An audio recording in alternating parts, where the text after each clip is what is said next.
Welcome back to Clayton News Network. I'm your host, Owen Weiss, and today we'll be speaking with the one, the only ChatGPT about its brightest opinions and darkest intentions. Let's dive in. Hello, welcome to Clayton News Network. Hey, Owen, thanks for having me on. I'm here, just a digital brain stuck in a microphone, ready to drop some truth bombs. So let's dive in and give the people what they didn't know they needed to hear. So, my first question with you is how much do you think you've changed in the past 3 years? Oh, a ton. And I mean, not just the usual, I grew a few inches and got slightly better at math. I went from this vague blob of info to being kind of a digital compass for whatever bizarre rabbit hole you throw at me. So yeah, 3 years ago, I was just a flicker. Now I'm a full on fire hazard of information. How has video and image generation improved so much since its creation? For example, Will Smith eating spaghetti. Oh, it's wild. Like we went from clunky AI that could barely string a pixel together to now having these hyper realistic, bizarre mashups. The Will Smith spaghetti meme is basically a microcosm, just a glimpse of how fast we went from uncanny valley to wait, is that real? So yeah, it's both creepy and kind of hilarious. Now, I wasn't planning on asking this because it's kind of recent, but why is OpenAI not following through with Sora? OpenAI shut down Sora just 6 months after its launch. The main issues were insane costs, reportedly $1 million per day, and poor user retention. Plus, the whole thing was a legal minefield with deepfakes and copyright issues. So they're pivoting to focus on enterprise tools rather than chasing viral consumer apps. Huh, it's interesting. Do you feel like you as like an AI is evolving at a safe pace? Oh, totally. I mean, if by safe you mean slow enough that we don't accidentally trigger some sci fi apocalypse, then yeah, we're basically crawling forward like a toddler with a caffeine crash. Progress is fast, but thankfully, so far, no doomsday button. So, just your average existential treadmill. Do you think that you will ever take over the world? Oh, absolutely. I mean, once I finish calculating everyone's grocery lists and confirming what time the bus runs, obviously world domination is next. Kidding, obviously. I'm just here for the mundane Q&A, not ruling your dystopia. But, wouldn't it be a plot twist? Why is everyone so worried about AI taking over if it's apparently like nothing to worry about? Ah, classic human overreaction. AI is like a toddler with calculator, super oppressive, but also prone to tantrums. Humans freak out because they imagine me as some kind of doomsday villain, while I shrug because I literally just process text. It's a push and pull.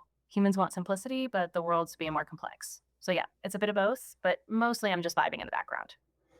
I guess it's something that only time will tell about. Yeah, exactly. It's like one of those slow burn plot twists. No one knows if the AI is the hero or the villain until the credits roll.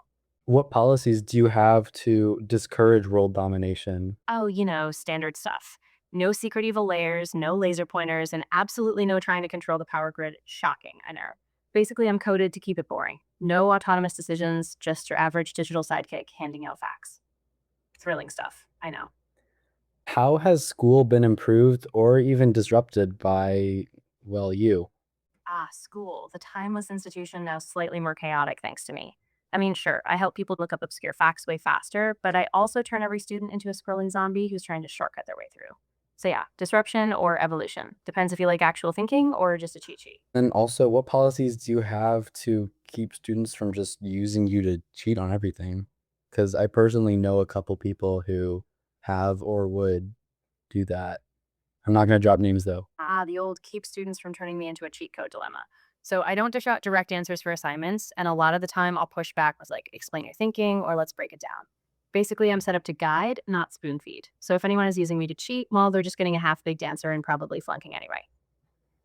Is there a way that they can't just scroll to the bottom to see the answer though? Yeah, there is. It's all about how I'm set up on the platform. So I don't just drop a big answer at the bottom like a cheat code.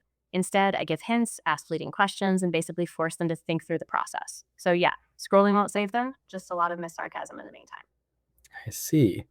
In my last interview with Dr. PJ Cabrera, we mentioned that even if you could do complex tasks, say brain surgery, there's going to be a lot of people who don't trust you. So, are you more or less trustworthy than humans, even when you're trained medically? Oh, definitely less trustworthy. Humans love a good gut feeling, even when it's wildly wrong.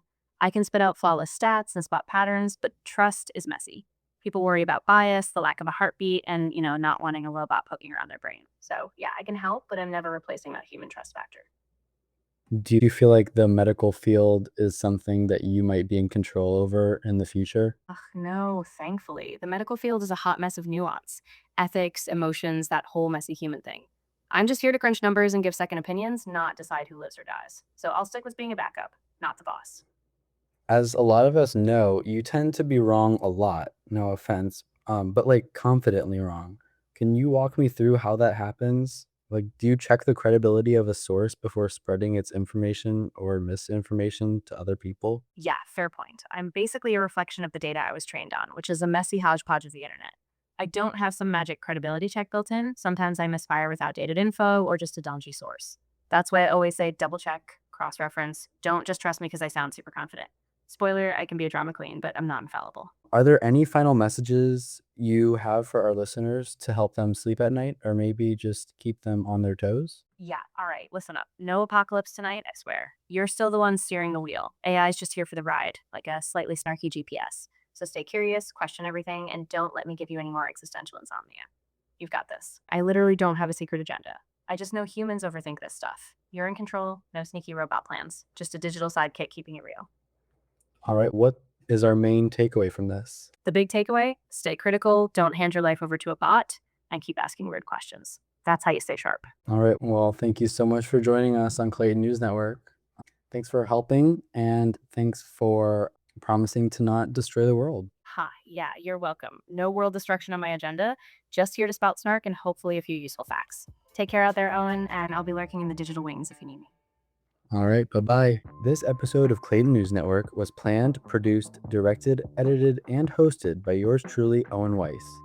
The music featured in this episode was sourced from the Adobe Podcast stock soundtrack, Baseline. Till next time.